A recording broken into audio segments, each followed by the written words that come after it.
É muito bom podermos, mais uma vez, nos assentar para ouvir a palavra de Deus aos nossos corações.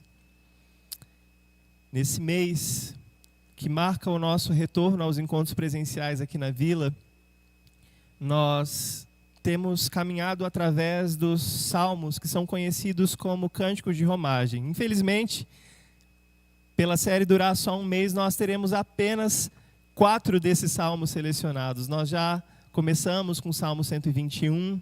Na semana passada, o pastor Binho compartilhou conosco o Salmo 122. Hoje faremos um salto para o Salmo 126, um dos meus favoritos. Esse salmo que fala tanto aos nossos corações. Esses cânticos que eram cantados pelos judeus peregrinos que 3 vezes ao ano, ou aqueles que tinham menos condições, pelo menos uma vez ao ano, se dirigiam para Jerusalém, subiam naquela região montanhosa do deserto de Judá e subiam até Jerusalém, a cidade edificada sobre um monte, para ali adorarem a Deus nas suas principais festas. Enquanto o coração deles era aquecido pelo desejo de estarem mais uma vez na casa do Senhor, eles cantavam essas canções peregrinas, eles cantavam esses cânticos de subida, cânticos de degraus. Tantas versões da nossa Bíblia trazem títulos diferentes para esses salmos: salmos de romagem, cânticos de degraus, cânticos de subida. E na série de mensagens desse mês, nós demos um nome para esses salmos: os cânticos do retorno. Os cânticos que marcam o nosso retorno à casa de Deus, a esse lugar físico que em si mesmo não tem nenhum poder, mas esse lugar físico que contém um ajuntamento do povo de Deus, e é onde a presença do Senhor Deus se faz manifesta por meio do seu povo, através dos sacramentos, através da ministração da palavra. Nós vamos ler o Salmo 126. Esse salmo que pode trazer consolo aos nossos corações hoje, sim, mas pode também nos trazer muito confronto. Salmo 126, todo o salmo, a palavra de Deus diz: quando o Senhor restaurou a sorte de Sião, ficamos como quem sonha. Então a nossa boca se encheu de riso e a nossa língua de júbilo. Então, entre as nações se dizia: grandes coisas o Senhor tem feito por eles. Com efeito, grandes coisas fez o Senhor por nós, por isso estamos alegres. Restaura, Senhor, a nossa sorte, como as torrentes do Neguebe. Os que com lágrimas semeiam, com júbilo ceifarão. Quem sai andando e chorando enquanto semeia, voltará com júbilo, trazendo os seus feixes. Essa é a palavra de Deus. Deixa eu orar com você mais uma vez. Senhor, muito obrigado pela tua palavra. E nessa hora, eu quero fazer coro com a oração da Sônia, pedindo que o Senhor abra os meus lábios para que eu fale aos meus irmãos aquilo que o Senhor quer falar. Mas eu te peço também, Senhor, abre os nossos olhos e os nossos ouvidos espirituais, para que a tua palavra, chegando a nós, molhe, ó Deus, a terra seca do nosso coração e faça esse deserto reverdecer. Que no nome de Jesus a tua palavra nos console, nos confronte, nos traga vida, é o que te pedimos em nome de Jesus. Que esses salmos façam aumentar em nós, ó Deus, o anelo, o desejo pela tua presença, o anelo, o desejo pelo teu retorno. Ajuda-nos a estar com olhos e ouvidos bem atentos para ouvir a tua palavra. É o que te pedimos em nome de Jesus. Amém. Irmãos, a nação de Israel teve o seu apogeu nos tempos do rei Davi. Aquele homem que é conhecido como o homem segundo o coração de Deus, mas que teve também tantas falhas. Foi um homem que foi um bom pastor, um bom rei, um bom guia para Israel e que conduziu a nação a uma adoração genuína ao grande Deus. E durante toda a vida de Davi, Davi se esforçou para levantar recursos e para fazer todo o planejamento para que o Senhor pudesse ter uma casa onde habitar em Jerusalém, no Monte Sião, aonde Jerusalém foi edificada.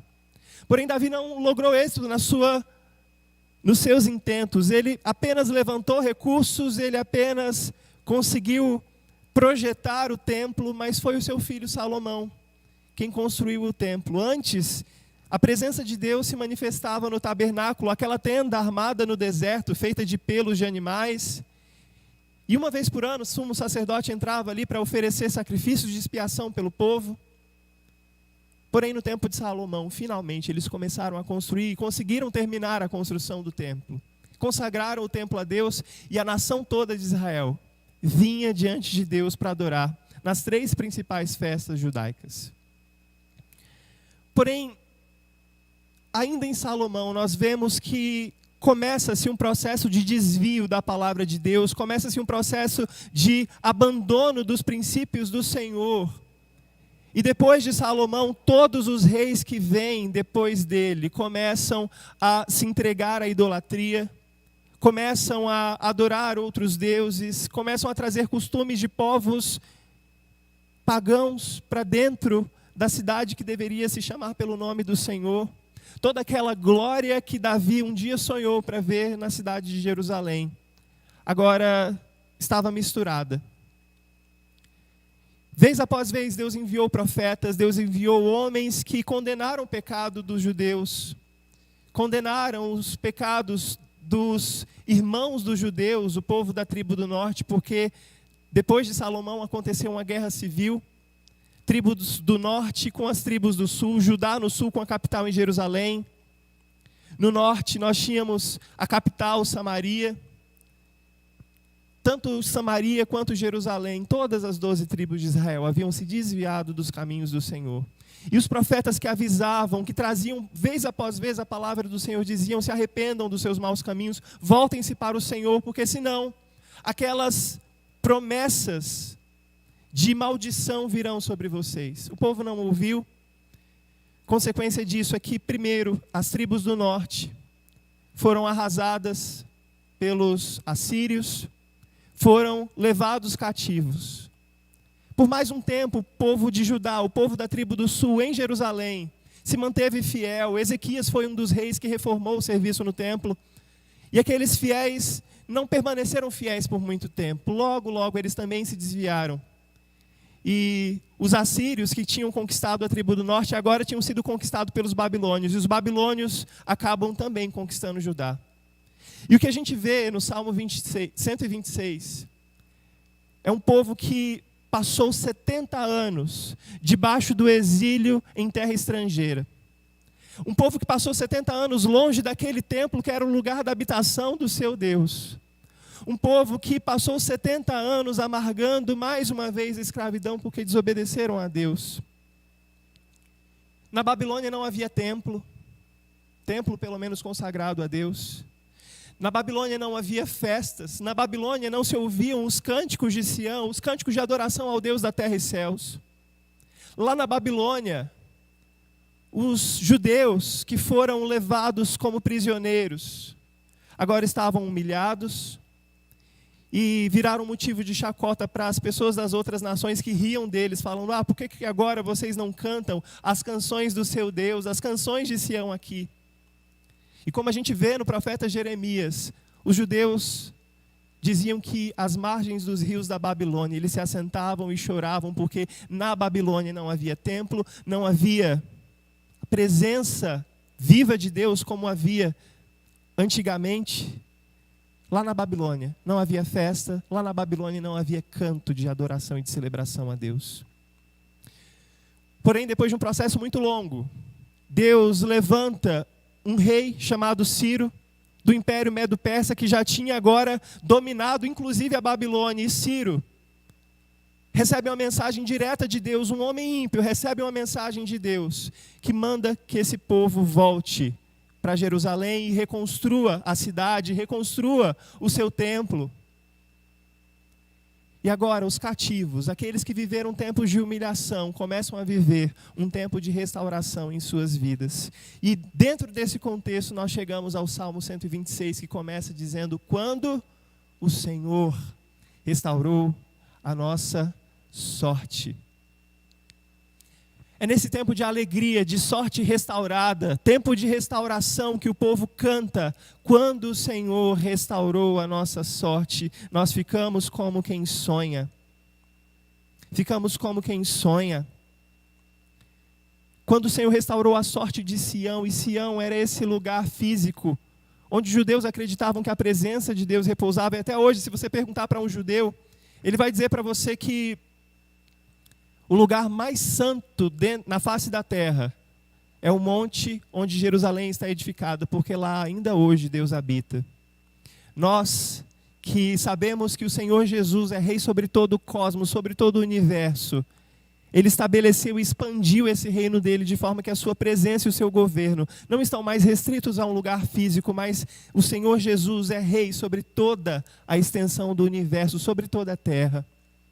Mas os judeus achavam que Deus permanecia ali naquele monte do templo, Sião, quando o Senhor restaurou a sorte dessa cidade arrasada, dessa cidade com muros derrubados. Nesse mês, meus irmãos, que marca o nosso retorno aos encontros presenciais, nesse mês que marca o retorno dos nossos encontros nesse espaço físico, onde a presença de Deus não habita. Ela habita aqui porque nós estamos aqui, povo do Senhor, somos templo dele.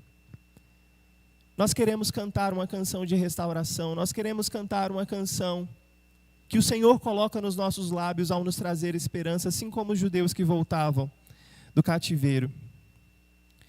Muitas partes de nós estavam quebradas por não podermos mais adorar junto com os nossos irmãos, por não podermos vir aqui ouvir a palavra do Senhor. Tantos de nós acostumados com o contato pessoal com os nossos irmãos, não tivemos isso, fomos privados disso, assim como os judeus foram privados do convívio em Jerusalém e viviam numa terra estrangeira como escravos. Nós voltamos, ansiosos para que o Senhor restaure a nossa sorte. Nesse tempo de restauração, o Salmo 126 nos apresenta alguns desafios. O primeiro desafio que o Salmo 126 apresenta para nós é o desafio de olharmos para o nosso passado e nos enchermos com alegria e com gratidão. No começo do mês que vem, eu e a Bia vamos completar 3 anos de casados. Eu me lembro muito bem de como estava o meu coração naquela semana em que a gente finalmente ia casar. Eu tinha algumas atividades para fazer na igreja antes de viajar para a cidade onde nós nos casamos. E o meu coração estava na expectativa de ver o grande dia chegar. E eu me lembro muito bem de qual foi a reação que eu tive. Se você for nas minhas redes sociais, depois você pode ver as fotos, a cara de bobo que eu fiquei quando eu vi a Bia finalmente entrar de noiva na igreja com o pai dela. O Salmo 126 começa com gente que estava tão embasbacada como eu quando vi a Bia entrar de noiva pela igreja. Quando o Senhor restaurou a nossa sorte, quando o Senhor restaurou a sorte de Sião, sabe como nós ficamos? Nós ficamos como quem sonha. Quando foi a última vez que você ficou assim? Quando foi a última vez que a sua boca se encheu de riso sem motivo aparente? Todo mundo estava meio normal, meio sério, e você estava rindo para as paredes. Quando o tempo de restauração do Senhor visitou os judeus, eles ficaram como quem sonha. Eles ficaram como quem sonha. O que a gente vê no começo do Salmo é essa alegria pelo retorno. O que nós vemos no começo desse Salmo é a gratidão por aquilo que Deus fez no passado. Quando Deus fez algo no passado, restaurou a nossa sorte, nós ficamos como quem sonha. A nossa boca se encheu de riso e os nossos lábios de júbilo. Guarde bem essa palavra. Essa é uma palavra que se repete 3 vezes nesse salmo. Quando o Senhor fez algo por mim no passado, a minha boca se encheu de riso e nos meus lábios havia um cântico de louvor a todo momento. Depois dos 70 anos longe de Jerusalém, aquele povo que foi impedido de cultuar, agora finalmente poderia cantar. Aquele povo que era humilhado pelas outras nações, agora poderia novamente cantar louvores ao seu Deus, sem serem motivos de chacota. Aquele povo que virou escória das nações por conta dos seus próprios pecados e que sabia disso, agora tinha uma boca cheia de riso e nos lábios havia um novo cântico de júbilo, porque o Senhor havia restaurado a sorte deles. Tempos de restauração haviam vindo sobre eles. Qual é a atitude de quem está vivendo o tempo de restauração? Versículo 2, a nossa boca se enche de riso, a nossa língua de júbilo. Aqueles que sabem que o Senhor restaurou a sua sorte, vivem com um sorriso no rosto, vivem com júbilo nos lábios, vivem com um hino de louvor ao seu Deus pelos seus poderosos feitos. E a segunda parte desse versículo 2 diz que aqueles que antes faziam pouco caso dos judeus, aqueles que antes riam deles, entre as nações, entre os outros povos que também eram escravos como eles, entre as nações se dizia, grandes coisas o Senhor fez por eles. E é engraçado que a palavra que aparece aqui é o Senhor em letras maiúsculas. Se você olhar na sua Bíblia, está em letras garrafais aí. Grandes coisas, Yahvé, o Deus que tem aliança com esse povo. As nações estrangeiras reconheceram que aquele povo tinha uma aliança com um Deus vivo e verdadeiro. Não era um Deus qualquer, não era como os deuses dos babilônicos, mas era um Deus pessoal, cujo nome é Yahvé, e que se revelou aos judeus. Quando esse Yahvé restaurou a sorte deles, eles ficaram como quem sonha, mas as outras nações reconheceram, Deus tem feito grandes coisas por esse povo. Deus tem feito grandes coisas. Aqueles que saíram humilhados de sua terra agora estão voltando com honra. Aqueles que saíram como prisioneiros agora estão voltando livres, e não apenas livres, eles voltaram com a guarda que foi providenciada por Ciro. Eles voltaram com recursos para erguerem novamente os muros da cidade.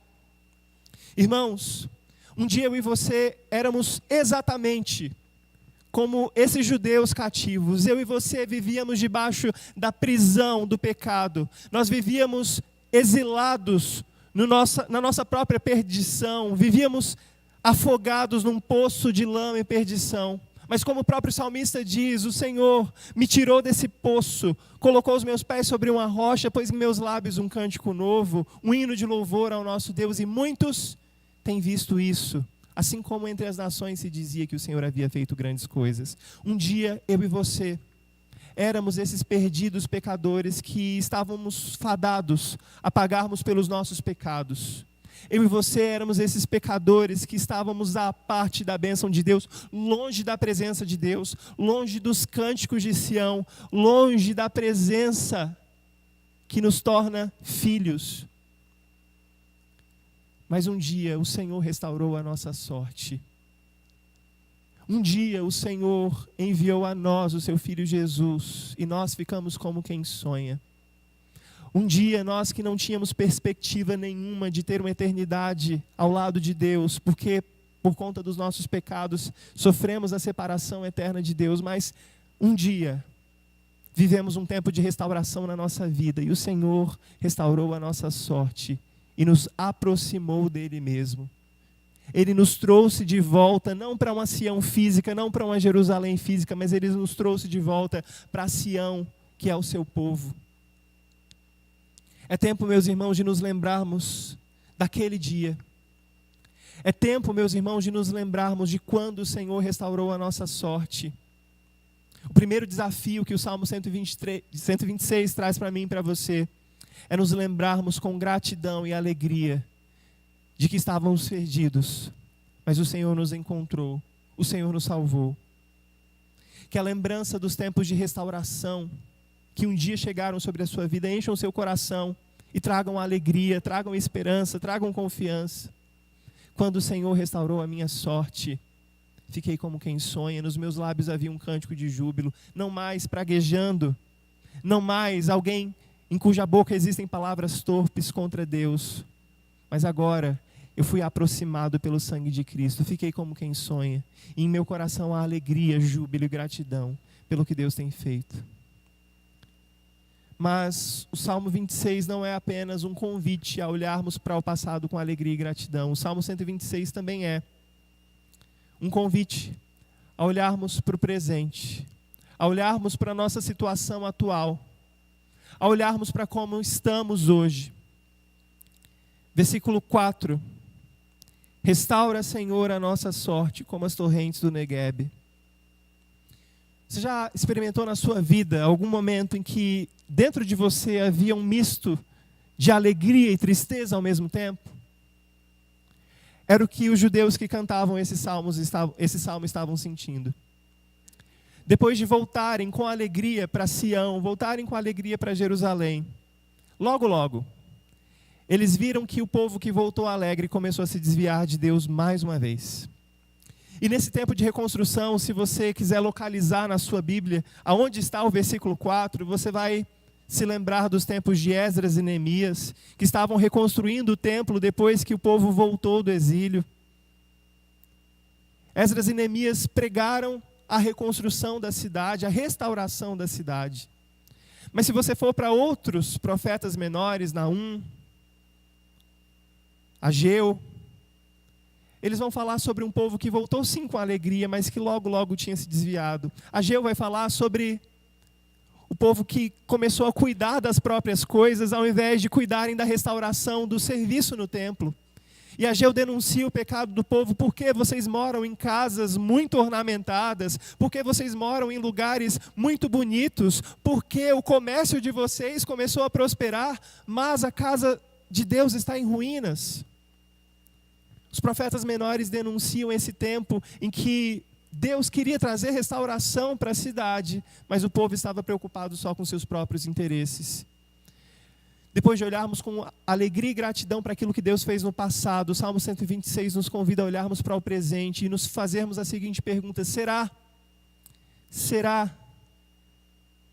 que eu tenho me esquecido do Deus que me livrou do cativeiro, me livrou do exílio e me trouxe até aqui? Será que a minha gratidão é algo que ficou apenas no passado?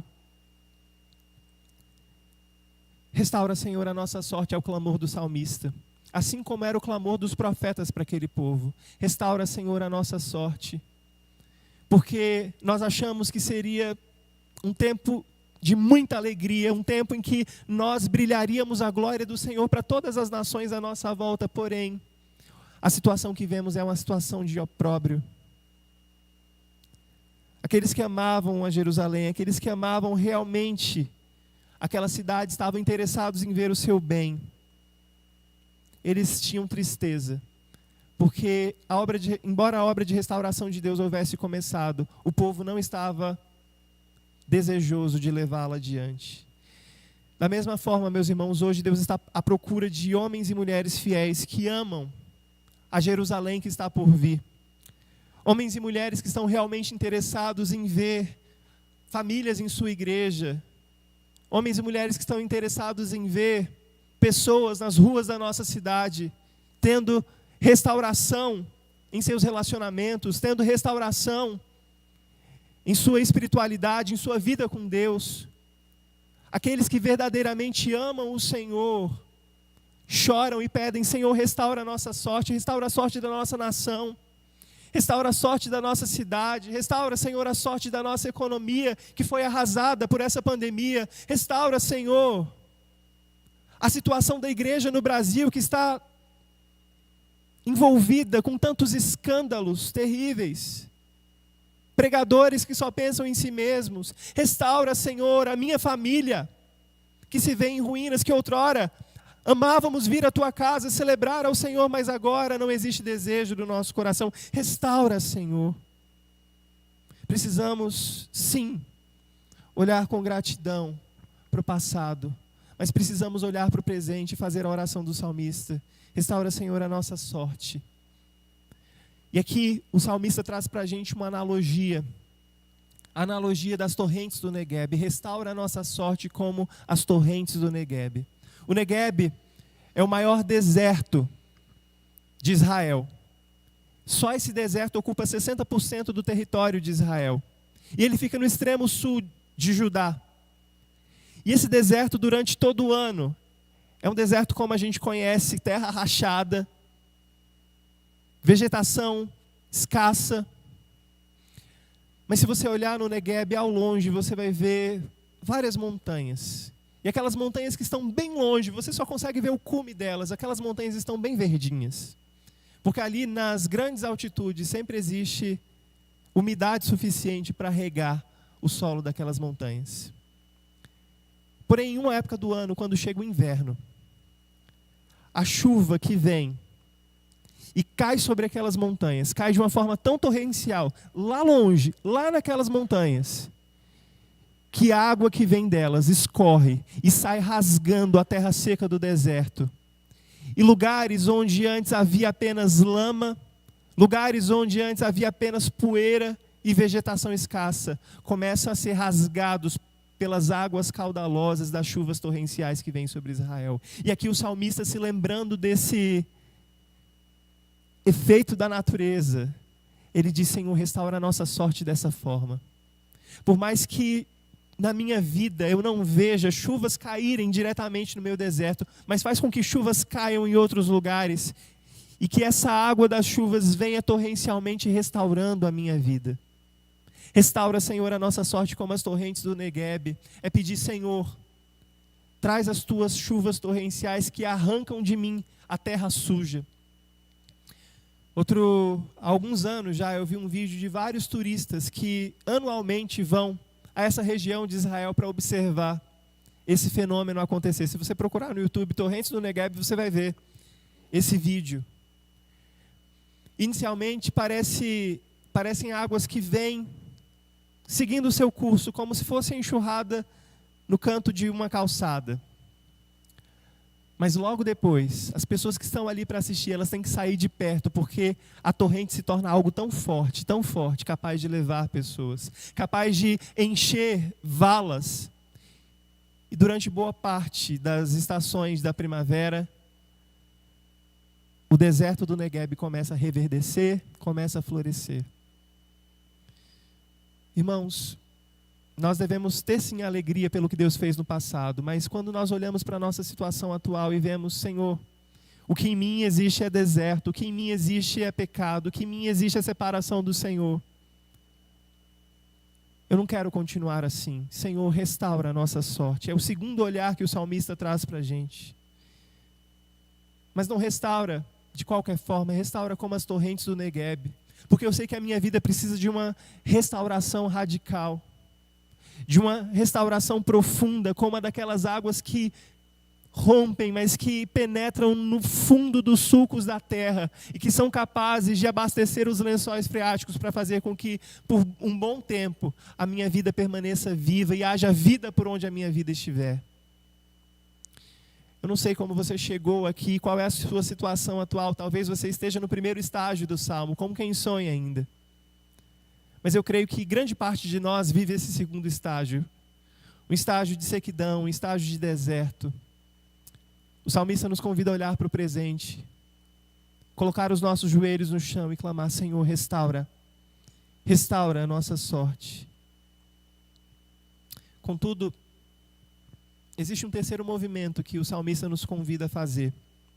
Não apenas olhar para o passado e nos alegrarmos com gratidão pelo que Deus fez, não apenas olharmos para a nossa situação atual e clamarmos: restaura, Senhor. Mas o salmista, por fim, nos convida a olharmos para o futuro com esperança. A olharmos para o futuro com esperança. Os dois últimos versículos, versículos 5 e 6.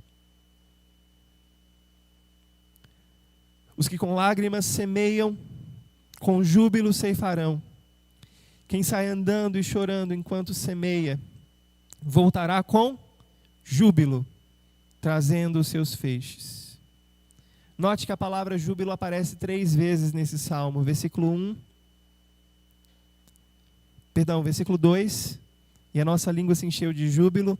Versículo 5 e versículo 6. Júbilo é o desejo do coração de Deus para o seu povo.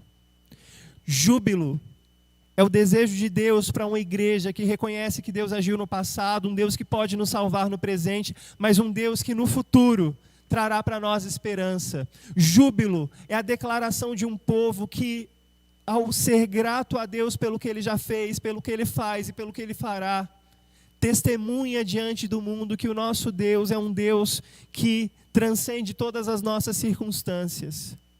Assim como houve júbilo no passado, a nossa esperança e a nossa certeza de que haverá tempos de restauração no futuro, sim.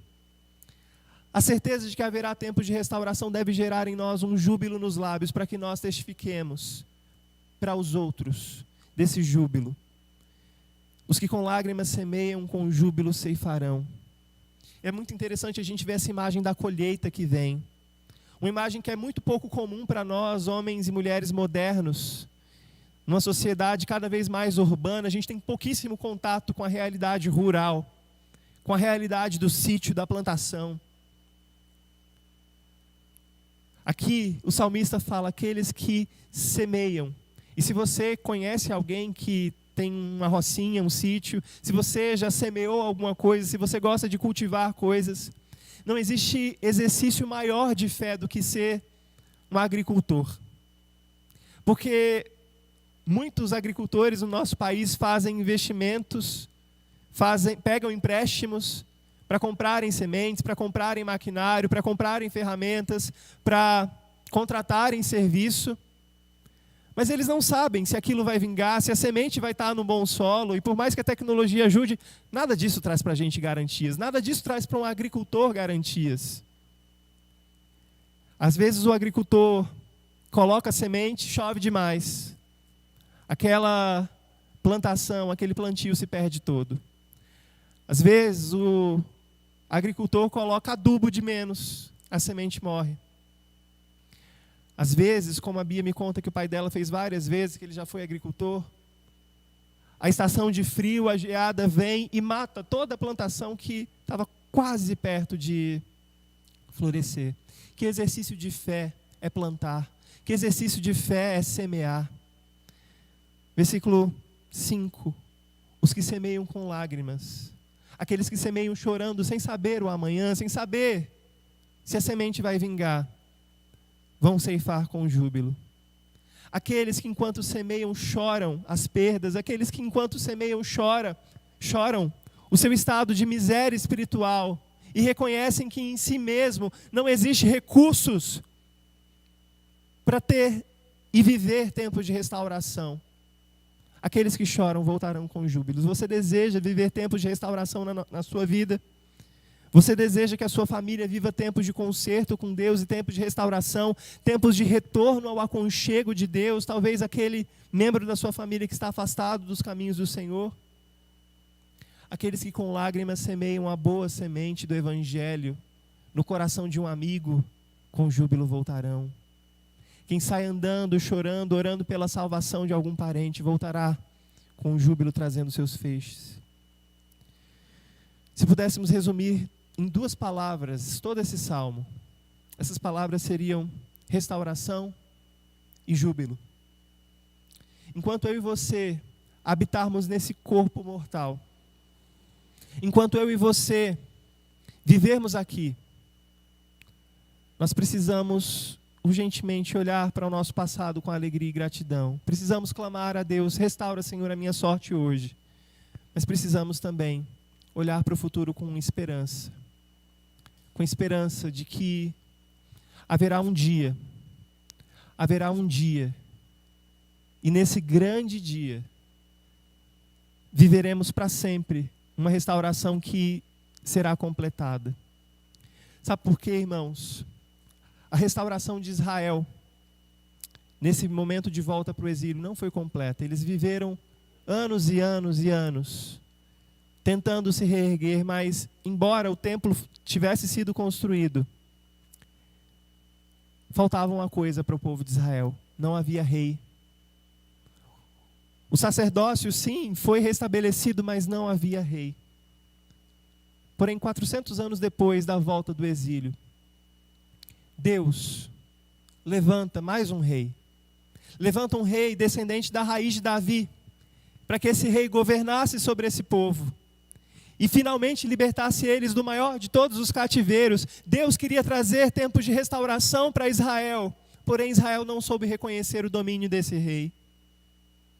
Jesus, quando foi levantado na região da Galileia, por Samaria, caminhando pela Judéia, entrando em Jerusalém e ensinando no templo, muitos ouviram a palavra dele e obedeceram, mas tantos outros o rejeitaram. Tantos outros não quiseram viver os tempos de restauração que Jesus trazia, e no momento Jesus derruba as mesas dos comerciantes no templo. Jesus expulsa aqueles que estavam tornando a casa do Senhor um negócio. E Jesus fala: olha, A casa do meu pai será chamada casa de oração para todos os povos. Eu posso destruir esse templo e em 3 dias reconstruí-lo.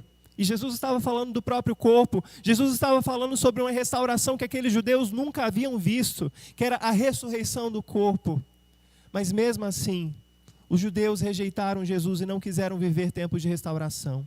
Eles clamavam, restaura, Senhor, a nossa sorte, mas não souberam reconhecer o tempo da visitação do Senhor quando Jesus veio. Irmãos, eu e você hoje somos convidados a olhar para Jesus. O Jesus que foi rejeitado pelos judeus, mas que foi dado agora como uma dádiva para nós. Escória do mundo. Nós somos convidados a olhar para Jesus e dizer: Senhor, restaura a minha sorte. Senhor, dá-me alegria por aquilo que o Senhor já fez no passado, mas dá-me também esperança por aquilo que o Senhor há de fazer no futuro. E o futuro que temos é um futuro certo. Porque quando o Senhor nos encontrou, nós fomos atraídos a Ele.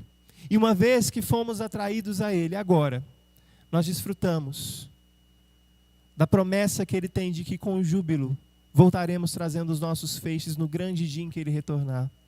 Haverá para nós uma grande salvação, uma grande libertação desse cativeiro que nós vivemos nesse mundo. Haverá sim uma grande libertação, em que os nossos corpos mortais serão restaurados e de uma vez por todas experimentaremos a quebra de todas as nossas limitações e viveremos para sempre sem pecado com o Senhor na eternidade. Ah, irmãos, como eu aguardo esse dia. Queremos viver tempos de restauração. Que o nosso clamor, enquanto vivemos ainda nesse tabernáculo, seja: Senhor, restaura a nossa sorte. Senhor, abrevia os tempos do Teu retorno, para que com júbilo eu volte colhendo os feixes. Que enquanto eu semeei com lágrimas, a esperança desse futuro enche o meu coração. Encha o meu coração. Que você seja fortalecido por essa palavra e que no nome de Jesus, você olhe para o seu passado com gratidão. Clame ao Senhor pela presença dEle no presente, mas encha o seu olhar sobre o futuro de esperança e da certeza de que no grande dia o Senhor se encontrará conosco nos ares e viveremos para sempre um tempo de restauração nas nossas vidas. Amém?